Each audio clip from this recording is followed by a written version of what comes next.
форум за енергија и одржлив развој кој го организираше Министерството за енергетика, рударство и минерални ресурси, а што точно се случуваше на овој форум за енергија и одржлив развој, ќе ни каже колегата Кирил Стојанов. Кире, добро утро. Добро утро, јас ќе ги прашам моите соговорнички, тие ќе ни објаснат за тоа што се случуваше на 14 меѓународен форум за енергија и одржлив развој, чиј домакин беше Македонија. Еве, мои денешни соговорнички се Александра Димова Манчевска, проект менаџер во UNDP, и Елена Ивановска од Министерството за енергетика, рударство и минерални суровини. Ќе започнеме со Александра. Еве, како се случи Македонија да биде домакин на еден ваков меѓународен форум, 14 поред? Добро утро. Пред речиси година и половина, на еден од колегиумите што ги имавме, постојаниот представник на програмата за развој на Обединетите нации ја изрази својата идеја пред колегиумот што мислиме ние колегите да го донесеме следниот форум да се организира во Македонија. Во тој период, туку што беа завршени парламентарните избори и беше формирано новото Министерство за енергетика, рударство и минерални суровини. Канцелариите им беа се уште во владата, може се сеќава Елена, на првиот состанок кој што го имавме, заедно со министерката, каде што ја презентиравме нашата идеја. Таа идеја веднаш од страна на министерката беше прифатена, беше разбрана и ги започнавме процесите на застапување за оваа идеја и на лобирање пред економската комисија на Обединетите нации за Европа во Женева, заедно со нашата мисија во Женева. Продолживме со лобирање во Банкок. Долг беше тој процес на застапување.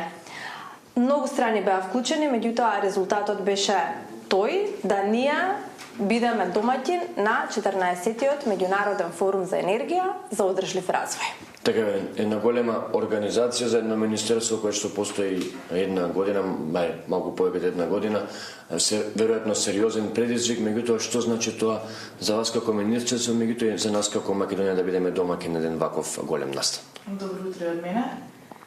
Иако Министерството за енергетика, рударство и минерални суровини постои е формирано само пред година и половина, сметам дека организирањето на еден ваков голем форум значеше многу за нас како министерство, но и за државата.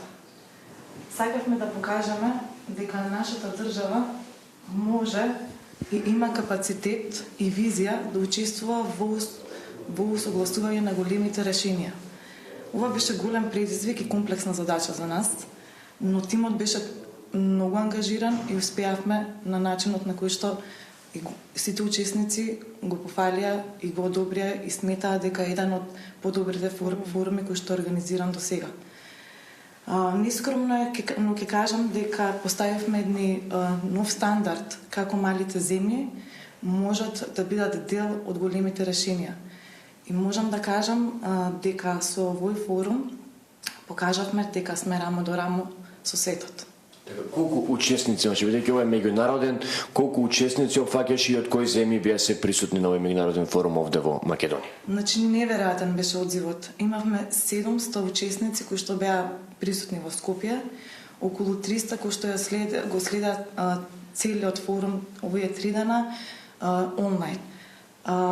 Имаше учесници од повеќе од 70 земји, од Африка, Азија, Латинска Америка, Австралија, Северна Америка, и сите овие учесници беа дел од светскиот енергетски панел и сцена во нашата земја. Александра, овој форум имаше централна тема која што беше и мото на некој начин на целиот овој настан.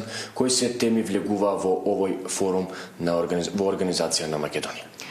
Како по правило, секогаш темата на овие форуми е поврзана со одредена развојна цел. Овој пат беше поврзана со одржливата развојна цел број 7, која што вика дека ние на секој граѓанин на планетата Земја мораме да му обезбедиме енергија која што ќе биде достапна, која што ќе биде безбедна, која што ќе може да ја користи на начин да може едноставно да плати за неа, енергија која што ќе доаѓа од одржливи извори, од чисти извори и така натаму. Имајќи ја предвид оваа одржлива цел, нашето мото беше од цели кон акција како да ја напоиме иднината со одржлива енергија. Околу оваа тема ги структуриравме сите подтеми, па така имавме, например, 11 паралелни сесии, кои што се одржуваа паралелно во текот на 3 дена, по 3-4 теми во текот на 1 ден, а сите тие 3-4 сесии кои што ги обработувавме имаа подтеми. Па ние стигнавме со бројка од околу 38 теми на дискусија, каде што експерти, 170 панелисти од светот, говореа за напојувањето, односно за како да ја напоиме иднината со одржлива енергија од различни аспекти. Тие аспекти, например, беа финансирање на енергетската ефикасност и обновливите извори на енергија, вмрежувањето, безбедноста на системите, дигитализацијата на системите, како да се вклучат младите во енергетиката, жените во енергетиката. Тоа беа едни од клучните теми на кои што говоревме. Така беше подпишана и декларација Скопје. Што значи таа декларација? Декларацијата Скопје представува еден документ кој што е подготвен од страна на учесниците на форумот. Ние како организатори го направивме првичната верзија, ја објавивме на веб страната и добивавме коментари во однос на таа истата декларација од страна на учесниците на форумот. Во името на нас, учесниците на форумот, истата беше подпишана од страна на министерката Божиновска, од страна на амбасадорот Григоријан и од страна на директорот на Комисијата за одделот за одржлив развој и енергија при Економската комисија за Европа, Дарио Лигути. Оваа декларација представува насочник во која ние, учесниците на форумот, бараме од владите од светот да се заложат за одредени акции и мерки. Например, дел од нив се да се поттикне меѓународната соработка со цел да се гарантира стабилен и безбеден проток на енергетски ресурси и критични минерали. Друго барање од наша страна беше да се обезбеди платформа преку која ќе се разменува знаење и искуства, преку која ќе може да се прави доедукација на одредени вработени кои што работат сега во конвенционалните сектори за производство на енергија, да се шифтаат кон оние што значат производство од обновливи извори на енергија и едноставно да се овозможи на вештачката интелигенција, на новите алатки да бидат применети во управувањето со енергетските системи. Како ваквите форуми влијаат на Македонија? Тоест, какво е влијанието и ефектот на еден ваков меѓународен форум кој што се одржува во Македонија? Мислам дека имаат добро влијание заради тоа што на овој форум се обединуваат носители на одлуки, експерти и инвеститори. Тука не само што се раѓаат идеите, туку што е многу поважно се раѓаат партнерства кои што понатака прераснуваат во политики и проекти, што е многу битно за нас. Исто така на овие форуми, конкретно со земјите со кои што соработуваме од регионот, имаме слични предизвици. Беше добар начин како ние да учиме едни од други. И секогаш од овие форуми излегува некоја нова иницијатива, а овој пат беше да сите дека се движиме кон чиста и сигурна енергетска иднина. Кои се оние чекори кои што ќе се преземат на национално ниво, меѓутоа и на регионално ниво како резултат? На национално ниво ние постојано работиме, за нас двигател оваа тема и за Министерството и за државата за интеграција на обновливите извори на енергија, секако и за подобрување на енергетската ефикасност. На регионално ниво јас како член по Комитетот за одржлива енергија на Економската комисија на Обединетите нации во Европа, работиме за тоа да најдеме механизам како нашата држава полесно и побрзо да ги оствари целите за одржлив развој. Со нашите земји во регионот соработуваме, веќе и имаме зајакната соработка.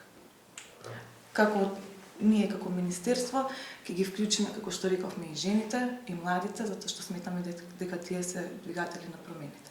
Како UNDP работи или што работи да поврзано со зголемување на енергетската ефикасност? UNDP долги години работи на оваа тема.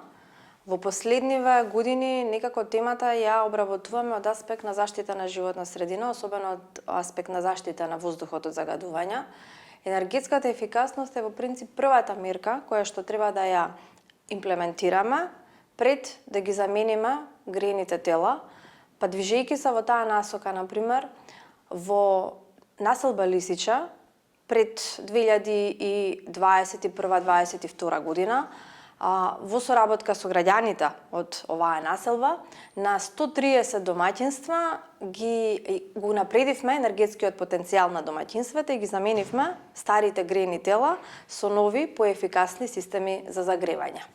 Преку еден друг проект кој што се вика Зелен инвестициски фонд, работиме заедно со банките каде што на граѓаните и на фирмите им овозможуваме кредити за самите да имплементираат одредени мерки за енергетска ефикасност и замена на грејните тела преку подобра понуда на поевтини кредити за домаќинствата и за фирмите. Благодарам за овие споделени информации. Ние ќе останеме овде, ќе видиме, ќе следиме какви ќе бидат резултатите, како ќе се спроведува. Ви благодарам на двете за разговорот. Еве слушнавме за 14-тиот меѓународен форум за енергија, чиј што домаќин беше Македонија.